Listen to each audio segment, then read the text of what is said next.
එයාලා මගේ මෝන විනාශ කරලා දැම්මට මං කවදාවත් උන්ට සමාවක් දෙන්නේ නැහැ. මට ශාරීරිකව දුන්න දසවත ටික හැමෝම අද දැනගන්න ඕනේ. අම්මෙක් කියන්නත් ලැජ්ජයි කියලා මං එයාගේ මෝනටම කියලා එළියට බැස්සේ. නිහඬව සිටින අනුෂා දමයන්ති ගැන ඉතාමත් සංවේදී පුවතක් පුවත්පතකට හෙළිදරව් කර තිබුණා. උපුටා ගැනීම. මං දැන් හැම දෙයකින්ම ඈත් වෙලා මගේ ජීවිතයේ අමාරුම කාලයක් තමයි ගත කරන්නේ. මට දැන් අවුරුදු 49යි. මගේ ළඟින්ම හිටපු මිනිස්සු මට මේ වගේ දෙයක් කරයි කියලා මං හීනකින්වත් හිතුවේ නැහැ. මගේ මූණටම කරපු දේවල් ඇත්තටම මට කියන්නත් ලැජ්ජයි.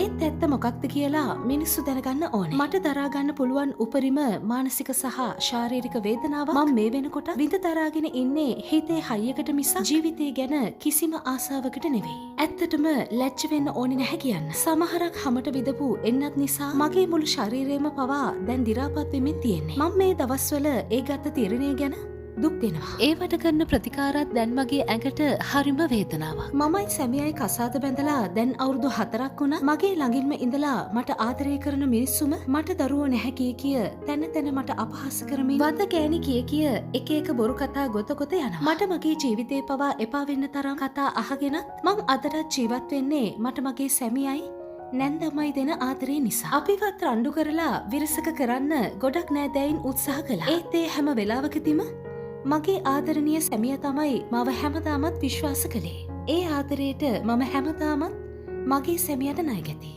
උපුටා ගැනීම අවසන්.